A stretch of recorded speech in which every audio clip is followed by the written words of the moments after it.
தாவேக்கா தான் bro change. அந்த தாவேக்கா தான் ப்ரோ சேஞ்சுன்றதை முன்னறிவிக்கிற விதமாக தான் அந்த கொங்கு மண்டலத்தில் இருக்கக்கூடிய ஆகச்சிறந்த தலைவர் தாவேக்காவில் வந்து இன்னைக்கு மண்டல தளபதியாக இருக்காரு. அந்த இடத்துல விஜய் சார் பேசும்போது தான் உங்களுக்கு தெரியும் தாவேக்கா வந்து இப்போ அதிமுக கோட்டையாவோ பாஜக கோட்டையாவோ இல்லை, அது ஒட்டுமொத்தமாக தாவேக்கா கோட்டையாக இருக்குன்னு. செங்கோட்டையில வந்து அந்த மகுடத்தில் ஒரு ரத்தனக்கல் மாதிரி. அப்போ அது ஏற்கனவே 100 இருந்தா 20 பேர் வந்தால் 120 மாறும்போது அங்கே நெரிசல் ஏற்படும். காவல்துறை கரூர்ல அந்த மாதிரி எந்த ப்ரிகாஷன்ஸும் பண்ணாம இருந்தாங்க இல்லையா, இப்போ ப்ரிகாஷனரி மெஷர்ஸும் அவங்க எடுக்கிறாங்க. திமுக கேட்டா உடனே அடுத்த நாள் பர்மிஷன், அதிமுக ஒரு வாரத்தில் பர்மிஷன், தாவேக்கா கேட்டா பர்மிஷனே கிடையாது. கோர்ட் அத்தனை வாட்டி கேட்டாங்க, எப்பதாங்க கொடுக்க போறீங்க அந்த எஸ்ஓபியை, கொடுக்காம இந்த ஆட்சியை முடிச்சுட்டு போற ஐடியாவில் இருக்கீங்களான்னு கேட்டாங்க கோர்ட். நீங்க 5000 பேரையே 200 ரூபாய் 300 ரூபாய் கொடுத்து வர வச்சீங்கன்னா எல்லாம் செத்தவங்களை வெத்தலை கொடுத்த மாதிரி தான் இருக்கும். அடிப்படையில் விஜய் சாருக்கு இங்க ஒரு வருத்தம் இருக்கு, கோபமே இருக்கு. இந்த மக்களுக்கும் இந்த மாநிலத்துக்கும் நல்லது பண்ணுவீங்கன்னு நினைச்சேனே, பண்ணல. திரும்பவும் இன்னொருத்தர்கிட்ட கொடுக்க நான் தயாரா இல்லை, நான் மாற்றத்தை கொடுக்க போறேன், நல்லது பண்ணும், அதுக்கு என்ன பண்ணுமோ நான் பண்ணுவேன்.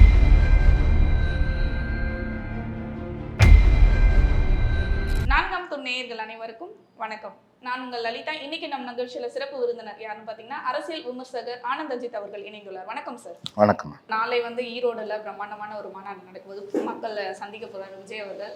நாளைக்கு எப்படி அந்த ஏற்பாடுகள்லாம் செஞ்சிருக்கு, நாளைக்கு என்ன மாதிரி பேச போறாரு, ஏன்னா பெரியாரோட மண்ணு, இன்னொன்று வந்து பாத்தீங்கன்னா கொங்கு மண்டலம் அதிமுகவோட கோட்டை, அங்க என்ன மாதிரியான எதிர்பார்ப்புகள்லாம் நம்ம பார்க்கலாம் சார் விஜய்? இல்ல, அடிப்படையில் கொங்கு மண்டலத்தை வந்து அதிமுக கோட்டை பாஜக கோட்டைலாம் சொல்லாதீங்க. கொங்கு மண்டலம் வந்து ஒரு ட்ரேடிங் நிறைய இருக்கக்கூடிய ஒரு ரீஜன். ஸோ அவங்களுக்கு வந்து அக்ராஸ் நேஷன், அக்ராஸ் பெல்ட் வந்து கனெக்டிவிட்டி இருக்கும். ஸோ அந்த மாவட்டம், அந்த மண்டலம் வந்து ஈஸியாக வளரக்கூடிய ஒரு மண்டலம்.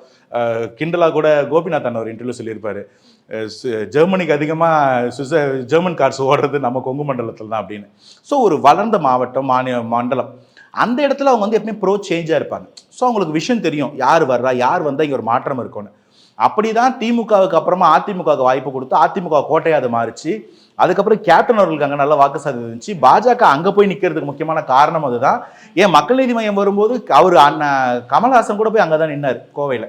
ஸோ அந்த இடத்துல இருக்கக்கூடிய மக்களை வந்து கொஞ்சம் அகடாக யோசிக்கக்கூடியவங்க, ஒரு சேஞ்சை அக்செப்ட் பண்ணக்கூடிய, ஒரு ப்ரோ சேஞ்சாக ஒரு மென்டாலிட்டி இருக்கக்கூடிய மக்கள். அப்படி பார்த்தா இன்னைக்கு ப்ரோ சேஞ்சுன்னு அவங்க எங்கே போனோம்? தாவேக்கா தான் ப்ரோ சேஞ்ச். அந்த தாவேக்கா தான் ப்ரோ சேஞ்சுன்றதை முன்னறிவிக்கிற விதமாக தான் அந்த கொங்கு மண்டலத்தில் இருக்கக்கூடிய ஆகச்சிறந்த தலைவர் தாவேக்காவில் வந்து இன்னைக்கு மண்டல தளபதியாக இருக்காரு. அப்போ கொங்கு மண்டலமே ப்ரோ சேஞ்சாக போகுது. அந்த மாற்றத்தை தானேங்க பெரியாரும் சொன்னார். பெரியார் வந்து எதை ஃபாலோ பண்ணிட்டு இருக்கோமோ அப்படியே ஃபாலோ பண்ணுன்னு சொன்னாரா? ஏன் என்ற கேள்வி கேட்டு அடுத்த லைனுக்கு போக சொன்னாரா? அப்படி போகணும்னா அடுத்த இடம் எது? அடுத்த வளர்ச்சி தாவேக்கா தான். அடுத்த ஜெனரேஷனுக்கான பாலிடிக்ஸை பேசுறது தாவேக்கா தான். இன்ஃபேக்ட் அடுத்த ஜெனரேஷனில் பாலிடிக்ஸ்க்கு வரணும்னு நினைக்கிற ஒருத்தனுக்கு நிற்க இடம் கொடுக்கறதே தாவேக்கா தான். திமுகலாம் நிற்க கூட ஒன்றை கூட இடம் இல்லை, குடும்பமாக உட்காந்துருக்காங்க. ஸோ அந்த இடத்துல ஏற்பாடுகள் எல்லாம் செங்கோட்டையன் அண்ணனுடைய அரசியல் எக்ஸ்பர்டீஸும் எக்ஸ்பீரியன்ஸும் உங்களுக்கு காமிக்கும். அந்த இடத்துல விஜய் சார் பேசும்போது தான் உங்களுக்கு தெரியும் தாவேக்கா வந்து இப்போ அதிமுக கோட்டையாவோ பாஜக கோட்டையாவோ இல்லை, அது ஒட்டுமொத்தமாக தாவேக்கா கோட்டையாக இருக்குன்னு. ஏன்னா அது ஒரு பொதுக்கூட்டம் மாநாடு லெவலில் ரெடி ஆகிட்டு இருக்கு. ஸோ அவர் பேச போகிற சஸ்பென்ஸ் வெயிட் பண்ணுங்க, நாளைக்கு நிறைய சர்ப்ரைஸ் இருக்கும். இல்லை சார், அதில் வந்து கட்டுப்பாடுகள் சொல்லியிருக்காங்க. அதை சுற்றி இருக்க அந்த ஸ்கூல் ஒன்றுக்கு வந்து லீவ் விட்டுருக்காங்க. இப்போ ஆஃப் இயர்லி எக்ஸாம் போயிட்டு இருக்கு. ஆனால் அந்த எக்ஸாமே வந்து ஒரு நாள் வந்து மாற்றி வச்சிருக்காங்க. அந்த அளவுக்கு இந்த கூட்டத்துக்கு முக்கியத்துவம் கொடுக்குறீங்கன்னா, இப்போ அந்த பள்ளி குழந்தைகள் அவங்க எக்ஸாம் எழுதுறாங்க, எல்லா ஸ்கூல்லையுமே எழுதிட்டு இருக்காங்க. இதை வந்து தடுத்து தான் அவங்க வந்து அந்த கூட்டம் நடத்தணுமா? அதை சுற்றி இருக்கிற இடத்துல கரண்ட் வந்து ஆஃப் பண்ணுறாங்க, அங்கே இருக்க கடைகளை வந்து மூட சொல்லியிருக்காங்க, ஸ்கூலுக்கு லீவ் விட்டுருக்காங்க. இதெல்லாம் பண்ணது நம்ம முறையாக பார்க்கலாமா? ஓகே, முதல்ல இதெல்லாம் பண்ணது தாவேக்கான்னு சொல்கிறீங்களா? இதெல்லாம் பண்ணது காவல்துறை முன்னேற்பாடுகளாக அந்த இடத்துல கூட்டம் அதிகமாக வருவாங்க. அப்போ அந்த இடத்துல குழந்தைங்க ஸ்கூலுக்கு போயிட்டு வரும்போது இன்கன்வீனியன்ஸ் ஏற்படும். அதை தவிர அந்த இடத்துல பாதுகாப்புக்காக அவங்க பவர் கட் பண்ணுறதோ கடைகள் மூட சொல்கிறது எல்லாமே காவல்துறையோடைய ப்ரிகாஷன்ஸ். காவல்துறை கரூரில் அந்த மாதிரி எந்த ப்ரிகாஷன்ஸும் பண்ணாமல் இருந்தாங்க இல்லையா, இப்போ ப்ரிகாஷனரி மெஷர்ஸும் அவங்க எடுக்கிறாங்க. ஸோ இது காவல்துறையோட டிசிஷன், அவங்க டிசிஷன் அவங்க எடுக்கலாம். மக்களுக்கு எது பாதுகாப்பாக இருக்கும், எது சிறந்தா இருக்கும், அதை அவங்க பண்ணுறாங்க. தாவேக்கா ஸ்கூலுக்கு இல்லை, அது நம்ம சொல்ல முடியாது. அவங்க வந்து சில நிபந்தனைகள் கொடுப்பாங்க, சில கண்டிஷன்ஸ் சொல்கிறாங்க இல்லையா, அந்த கண்டிஷன்ஸோடு சேர்ந்து காவல்துறை சில முன்னேற்பாடுகள் பண்ணுவாங்க. இந்த இடத்துல இந்த மாதிரி பேஸ் கொடுங்க, பெண்களுக்கு இங்கே வழி கொடுங்க, இந்த இடத்துல எக்ஸிட் கொடுங்க, இந்த இடத்துல எமர்ஜென்சி எக்ஸிட் கொடுங்க, இதெல்லாம் காவல்துறை சொல்லக்கூடிய அந்த கட்டுப்பாடுகளை கொண்டு செயல்படுவது. ஆனால் இது அடிப்படையில் கேள்வி என்னன்னா, இந்த போல கட்டுப்பாடுகள் எல்லாருக்கும் ஒரே மாதிரி விதிக்கப்படுகிறதா? முக்கியமான முதல் கேள்வி. ரெண்டாவது, அப்படி இருந்ததுன்னா அதை உங்களால் டிரான்ஸ்பரண்டாக காட்ட முடியுமா? ரோட் ஷோக்கோ இல்லை இந்த மக்கள் சந்திப்பையோ தடுக்கிறதுக்கு காரணம் என்னன்னா எஸ்ஓபி வரலன்னு. அந்த எஸ்ஓபி கேட்டு தாவேக்கா செப்டம்பர் 21 கரூர் துயரத்துக்கு முன்னாடியே கோர்ட்டுக்கு போயிருக்காங்க. இன்னைக்கு வரைக்கும் கொடுக்கல. கோர்ட் அத்தனாட்டி கேட்டாங்க, எப்பதாங்க கொடுக்க போறீங்க அந்த எஸ்ஓபியை, கொடுக்காம இந்த ஆட்சியை முடிச்சுட்டு போற ஐடியாவில் இருக்கீங்களான்னு கேட்டாங்க கோர்ட். ஆனா இன்னைக்கு வரைக்கும் அந்த எஸ்ஓபி கிரியேட் பண்ணல. ஒரு டிரான்ஸ்பரண்டான ஒரு போர்ட்டல் கிரியேட் பண்ணி அந்த போர்ட்டலில் யார் வேணால் அப்ளை பண்ணலாம். இந்தந்த மாவட்டத்தில் இந்தந்த தொகுதியில் இந்தந்த இடங்கள் அவைலபிளாக இருக்குது. இந்த இடத்துக்கு இவ்வளோ காஷன் டெபாசிட் கட்டணும், பெர்மிஷனுக்கு இத்தனை நாள் அப்ளை பண்ணோம், அப்ளை பண்ணால் நாங்கள் இத்தனை நாளில் பெர்மிஷன் கொடுப்போம், கொடுக்கலன்னா நீங்கள் இந்த குற்றம் குறை சொன்னோம்னா நீங்கள் மாற்றிட்டு வரணும், கொடுக்கவே இல்லைன்னா நீங்கள் அப்பீலேட் கோர்ட்டுக்கோ இல்லை டிஜிபி ஆஃபீஸ்க்கோ போகலாம். இப்படி டிரான்ஸ்பரண்ட்டாக இன்றைக்கி நான் அப்ளை பண்ணுறேன்னா இன்னிலேருந்து 7 நாளுக்குள்ள பதில் வரும். ஒரு அக்னாலஜ்மெண்ட் அப்ளிகேஷனோட நம்ம இந்த டிஎன்பிஎஸ்சி எக்ஸாம்லாம் அப்ளை பண்ணும்போது மெசேஜ் வரும்ல, அது போல் ஒரு அக்னாலஜ்மெண்ட்டை டிரான்ஸ்பரண்ட்டாக வைக்க முடியுமா முடியாதா? வைக்கணுமா கூடாதா? ஏன் வைக்க மாட்டாங்க? வைக்கவே மாட்டாங்களே. அந்த எஸ்ஓபி ஒரு டிரான்ஸ்பரண்டான போர்ட்டலில் தான் தாவேக்கா கேட்டுட்டு இருக்கு. அதை கொடுக்காம இருக்கும்போது தான் ஒரு கண்ணில் வெண்ணையும் ஒரு கண்ணில் சுண்ணாம்பும். திமுக கேட்டால் உடனே அடுத்த நாள் பர்மிஷன், அதிமுகனா ஒரு வாரத்தில் பர்மிஷன், தாவேக்கா கேட்டால் பர்மிஷனே கிடையாது. சேலத்தில் கேட்டு பெர்மிஷனே கிடைக்காம அடுத்தடுத்து வேலை பார்த்துக்கிட்டு இருக்கோம். இல்லைன்னு சொல்வீங்களா? தாவேக்காக்கு எதிராக வந்து இங்கே அடக்குமுறை இல்லைன்னு சொல்வீங்களா? கரூரில் அந்த துயரத்துக்கு அப்புறமா அவ்வளோ பேரை லத்தி சார்ஜ் அடிச்சு அமிச்சாங்க. ஏன்னு இன்னைக்கு வரைக்கும் விளக்கம் யாருமே கொடுக்கவே இல்லை. நீங்கள் பார்த்தீங்க தானே, எல்லாருமே பார்த்தோம் தானே. அந்த தாவேக்கா துண்டை போட்டிருந்த பசங்களாம் அடிச்சு அமிச்சாங்க. ஏன் அடிச்சு துரத்துங்க? அங்கே என்ன பிரச்சனை? யாராவது ஒருத்தர் சொல்லணும் விளக்கும். அத்தனை பிரஸ் மீட் கொடுத்தமே, இது வரைக்கும் அதுக்கு பதில் வந்திருக்கா? ஸோ தாவேக்காவை ஒடுக்கிறதுக்கோ தாவேக்கா மேல இருக்க அச்சத்தில் அவங்களை அடக்கிறதுக்கான வேலைகள் நடக்குது. ஆனா ஒடுக்குறீங்கன்னு சொல்றீங்க. ஆனா ஒரு பக்கம் பாத்தீங்கன்னா தாவேக்கால இருந்து என்ன ஒரு நிகழ்ச்சி நடக்குனாலுமே ஹைப் வந்து ஓவரா இருக்கு. இப்போ திருவண்ணாமலையில இருந்தா நடந்துச்சு, ஆனா இதை விட ஹைப் வந்து இதுக்கு ஏறிட்டு போகுது. அதை தாங்க நான் மக்கள் சக்தின்னு சொல்றேன். மக்கள் ஒரு இடத்த விரும்பும் போது, மக்கள் ஒரு தலைவனை ரசிக்கும் போது அது ஜனநாயகமா ஜனரஞ்சகமா மக்களால் வரவேற்கப்படுகிறது. நீங்க பெய்டு ஈவெண்ட் பண்ணி ப்ரொமோஷன் பண்ணி பண்ணா அது எடுக்காது. நீங்க எத்தனை கோடி எவ்வளவு செலவு பண்ணாங்க எந்தெந்த ஸ்மியர்ஸ்க்குன்னு தெரியுமா? ஒரு கரூர் மாவட்டத்தில் இருந்த முன்னாள் அமைச்சர் ஒருத்தரோட ஒரு வீடியோவை வைரல் பண்ணுறதுக்கு எத்தனை கோடி செலவு பண்ணாங்க தெரியுமா? ஜனநாயகன் ஒரு பாட்டை ட்ரெண்ட் ஆகாமல் பார்த்துக்கிறது எவ்வளோ கோடி செலவு பண்ணாங்க தெரியுமா? அது 75 மில்லியன் வியூஸ் போயிருக்கு. அந்த மாதிரி நீங்கள் ஒரு பக்கமும் நீங்கள் ஏதாவது ட்ரை பண்ணிட்டு தான் இருக்கீங்க. பண்ணுங்க, இது ஜனநாயகத்துக்கு விரோதம், பண்ணுங்க. ஆனால் மக்களின் மனசாட்சி, நீங்கள் 1000 கோடி செலவு பண்ணாலும் 6 கோடி மக்களின் எண்ண ஓட்டை எதுவோ அதுதான் அரியணை ஏறும். ஒரு பக்கம் நீங்க ஒடுக்க நினைங்க, இன்னொரு பக்கம் இதை மக்கள் ஆதரிக்கிறாங்க. நான் சொன்ன பாருங்க, ஜனநாயகத்துல நீ எவ்வளவு பேர் ஆளாந்தாலும் ஒரு ஓட்டு தான். மக்களே நீங்க ஆதரிக்கும் போது உங்களால அதை ஒடுக்க முடியாது. தவிர நீங்க அடக்க அடக்க தானா அது மிளிரிட்டு வளரும். திமுக ஒரு பெரிய பாரம்பரியம் உண்டுங்க. திமுக யாரெல்லாம் அடக்க நினைக்குதோ, ஒடுக்க நினைக்குதோ, ஒதுக்க நினைக்குதோ அவங்க விஸ்வரூபம் தொலைந்துருவாங்க. எம்ஜிஆர் கட்சி வச்சு அமைச்சாங்க. அவர் இருக்க வரைக்கும் உங்களால் திரும்ப மினிஸ்டர் முதல்வர் ஆகவே முடியல. ஜெயலலிதா அம்மையாரை சட்டசபையிலேருந்து அவமானப்படுத்தி அமைச்சாங்க. அவங்க வந்து பழி தீர்த்தாங்க. அவங்க உட்காந்து 2 மாதம் தொடர்ச்சியாக உட்கார வச்சு எதிர்கட்சியாக கூட இல்லாமல் உட்கார வச்சாங்க. எம்ஜிஆர் கூட அதை பண்ணலை. அஇஅதிமுகவும் தேமுதிகவும் சேர்ந்து திமுக எதிர்கட்சியாக கூட இல்லாமல் உட்கார வச்சாங்க. துக்ளக் ஒரு பத்திரிக்கை, பெரும்பான்மை யாரும் படிக்காத ஒரு பத்திரிக்கையை அடித்து அதை வளர்த்துட்டாங்க. கேப்டனோட மண்டபத்தை இடிக்கிறேன்னு போய் நின்று கேப்டனால எதிர்கட்சியாக கூட உட்காராம போனாங்க. திமுக யாரெல்லாம் அடிக்க நினைக்கிறதோ அவங்க விசுறுபட்டு தொலைந்துருவாங்க. இன்னைக்கு அதே தான் தாவேக்காகவும் பண்ணுறீங்க. இதை மக்கள் பார்த்துட்டு இருக்காங்க. நான் என்ன சொல்றேன், இன்னும் நல்லா பண்ணுங்க. அது மக்கள் மனசுல இன்னும் நிறைய பதியும், சீக்கிரமா மாற்றம் வரும். இன்னொரு கட்டுப்பாடு சார், இங்க வந்து அது வந்து ஸ்கொயர் ஷேப்ல இருக்கு அந்த இடம். அதுல வந்து இப்ப 500 பேர் போற இடத்துல 400 பேர் தான் போகணும். அதாவது 80% தான் அந்த இடத்துல இருக்கணும்ன்ற ஒரு கட்டுப்பாடு போட்டிருக்காங்க. அப்போ மொத்தமா எத்தனை பேர் கலந்துக்க போறாங்க, எப்படிலாம் அது வந்து வழிவகுச்சிருக்காங்க? இல்ல, இது வந்து நீங்க வந்து இது வந்து போலீஸோட புரோட்டோகால்ல வரும். இதை வந்து நம்ம குற்றம் சொல்லக்கூடாது. ஏன்னா அவங்க வந்து எப்படி பிளான் பண்றாங்கன்னு எனக்கு தெரிஞ்ச வரைக்கும் சொல்றேன். இந்த இடத்துல 100 பேர் வர முடியும்னா 80 பேருக்கு மட்டும் பிளான் பண்ணுங்கன்னு சொல்றாங்க. ஏன்னா மீதி 20 பேர் தானா வரக்கூடிய வாய்ப்பு இருக்கு. அப்போ அது ஏற்கனவே 100 இருந்தா 20 பேர் வந்தால் 120 மாறும்போது அங்கே நெரிசல் ஏற்படும். அப்போ அதை தவிர்க்கிறதுக்காக நான் எல்லாத்தையும் குருட்டு போக்கில் குறை சொல்கிற ஆள் கிடையாதுங்க. இது ஒரு அட்வான்ஸ் பிளானிங். 100 பேர் உட்காரக்கூடிய இடத்துல 80 பேர் மட்டும் போடுங்க சார். அப்போ அந்த வகையில் நீங்கள் ஒரு 20,000 பேருக்கு பிளான் பண்ணீங்கன்னா ஒரு 25,000 பேர் வந்தால் கூட அந்த இடம் தாங்கும். இது ஒரு அக்கறை, இது புரோட்டோகால். இதை நான் தப்பு சொல்லலை. இதுக்கேற்ற மாதிரி நீங்கள் பிளான் பண்ணிக்கங்கன்னு சொன்னால் அது தப்பு இல்லை. ஆனால் ஈவெண்ட்டே பெர்மிஷன் கொடுக்காம, ஒரு புரோட்டோகால் உழ வைக்காம, ஒரு போர்ட்டல் ஆரம்பிக்காம, டிரான்ஸ்பரன்சி இல்லாமல் அது தப்பு. பெர்மிஷன் கேட்டால் இதை பண்ணுங்க, இத்தனை நாளில் கொடுப்போம்னு சொன்னால் அது தப்பு இல்லை. அதில் நீங்கள் நிபந்தனை போட்டிங்கன்னா ஓகே. ஆனால் இதே நிபந்தனைகள் எல்லாருக்கும் போடுறீங்களான்ற கேள்வி. இதே போல தான் நீங்கள் அஇஅதிமுகவோ தேமுதிகவோ பாமகவோ திமுகவோ தான் நடத்துறீங்களா? அது என்ன தாவேக்காக மட்டும் இவ்வளோ நிபந்தனை? நான் கட்டுப்பாடுகளுக்கு எதிரானவன் கிடையாது.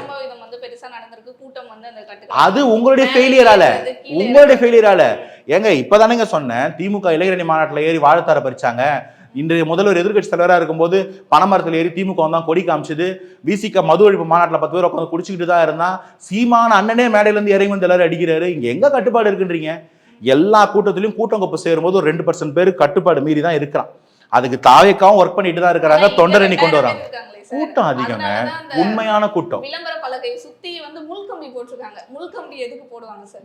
புரியுது, நான் சொல்றேனே, நீங்க ஆர்கானிக்கா ஒரு 50,000 பேர் வரான்னு வச்சுக்கோங்களேன், அதுல 2% ஒரு 2500 பேரோ ஒரு 1000 பேர் இப்படி இருப்பான். என்னால அது புரிஞ்சுக்க முடியுது. நீங்க 5000 பேரையே 200 ரூபாய் 300 ரூபா கொடுத்து வர வச்சீங்கன்னா எல்லாம் செத்தவங்க கையில வெத்தலை கொடுத்த மாதிரி தான் இருப்பான். குவார்டர் பாட்டில் கொடுத்துன்னு குடிச்சிட்டு போதையில தான் உட்காந்துருப்பான். ஒரு உத்வேகம் இல்லாம, தலைவரை பார்க்க போற ஒரு ஈர்ப்பு இல்லாம அவன் அப்படிதான் இருப்பான். நீங்க அவனை பார்த்துக்கிட்டு இவனை கம்பேர் பண்ணாதீங்க. இவன் தலைவன் பேச்சை கேட்க வரான். இவன் பிரியாணி கொண்டான திருடிக்கிட்டோ இந்த இடத்துல வந்துட்டு வாழைத்தார் அறுத்துக்கிட்டோ இல்லை, தலைவனை பார்க்க வரான். அவனுக்கிட்ட ஒரு உத்வேகம் இருக்கு. நான் சொல்றேன், அந்த 2% டீவியன்ட் நான் ஆதரிக்கல. ஆனா இவனுங்களை இப்படி உருவாக்கி வச்சதே இந்த திராவிட கட்சிகள். அது எப்படி திராவிட கட்சி சொல்ல முடியும்? ஒரு தலைவரா இவர் தானே வழி நடத்தணும் தொண்டர்களை. 2024 அத அவர் சொல்றாருங்க. 2024 கட்சி ஆரம்பிச்சாரு. இப்ப அந்த கட்சிக்கு 1.5 வயசு 1.25 வயசு. அந்த இடத்துல நீங்க சொல்ற இந்த மாதிரி தப்பு பண்றவன், ஆர்வம் மிகுதியில ஏறுறவன், குதிக்கிறவனுக்கு என்ன வயசு? ஒரு 22 வச்சுக்கலாமா? அப்போ அவன் 2000 பிறந்திருக்கான், இல்ல 2002 பிறந்திருக்கான்னு வச்சுப்போம். 2002 இருந்து 2022 வரைக்கும், இல்ல 24 வரைக்கும் அவனை இப்படி தகுதி இல்லாம, பொறுப்புணர்வு இல்லாம ஒரு டெக்கோரத்தை ஃபாலோ பண்ணாம வளர்த்தது யார்? அடிப்படையில் இவனுங்களுக்கு பாடம் புகட்ட வேண்டிய இடம் எது?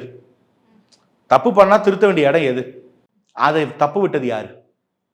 அடுத்த ஜென்ரேஷன் இப்ப தாவேக்கு ஆட்சிக்கு வந்த பிறகும் அதுக்கு அடுத்த ஜென்ரேஷன் எப்படி இருந்ததுன்னா இது தாவேக்கா மேல குற்றம் நானே சொல்லுவேன். இந்த மாரல் எஜுகேஷன் எங்க போச்சு? சொல்லிக்கிட்டு இருக்கோம். நீங்க ஃபாலோ பண்ணுங்க. சொல்லிக்கிட்டு ஒரு ஈவெண்ட்டுக்கும் பெண்கள் வராதிங்க, கர்ப்பிணி பெண்கள் வராதிங்க, குழந்தைங்களை கூட்டிட்டு வராதிங்கன்னு ஒரு வாட்டியும் அபிஷியலா சொல்றாங்க. இந்த இளைஞர்கள் முதியவர்கள் வராதிங்க, உடல் நோய் விட்டுறவங்க வராதிங்க, வீட்டுல இருந்து பாருங்க, ஒரு இதுக்கும் சொல்றோம். மக்கள் எழுச்சி அவங்க வராங்க, நான் அதை ஆதரிக்கல. ஆனா அவங்க எழுச்சியா வர்றதுல இருக்கிற பிரச்சனையும் அவங்களை நீங்க காசு கொடுத்துட்டு கூட்டு போறதுல இருக்கிற பிரச்சனைக்கு தான் வித்தியாசம். ஸோ தாவேக்கா மேல இதுல குற்றம் சொல்றது மொத்தமா இல்லைங்க.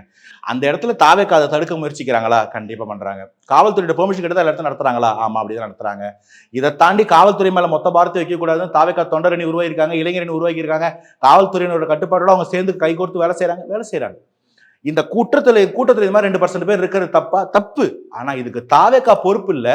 இதை சரி பண்ண தாவேக்கா முன்னெடுத்து எடுக்கிறாங்க. அது நடக்கும்னு சொல்றேன். இத்தனை வருஷம் பண்ண எல்லா தப்பையும் ஒரே நேரத்தில் தாவேக்கா மேல வச்சிடாதீங்க. அதுக்கு பொறுப்பு வேற ஆளுன்னு நான் சொல்றேன். இந்த மாதிரி ஒரு கூட்டத்தை உருவாக்கி அந்த கூட்டத்தை வெறும் வாக்கு வங்கியா பார்த்தவங்க மேல தப்பு.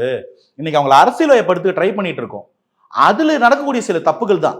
இதுல பண்றவங்க எல்லாரும் கூட தாவேக்கான்னு நீங்க சொல்ல முடியாது. அதுலயும் 10 பேர் அங்கிருந்து ஊடுருவோம். ஸோ இது சரி பண்ண வேண்டிய ஒரு தப்பு. இதை மொத்தமா சமூகமா சேர்ந்து சரிப்படுத்துவோன்ற சொல்றேன். அந்த மாதிரியான பல முன்னெடுப்புகள் இருக்கு.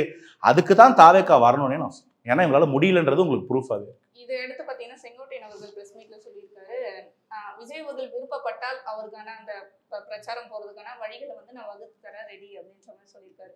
இனிமேல் அவர் தான் வழிவகுக்க போறாரா? இனிமேல் போற இல்ல, இது வந்து ஏற்கனவே வந்து விஜய் சாருக்கு நிறைய ஸ்ட்ராட்டஜிஸ்டும் அனலிஸ்ட்டும் கூட இருக்காங்க, இந்த மாதிரி ப்ராக்டிக்கலா ஒர்க் பண்ணக்கூடியவங்க.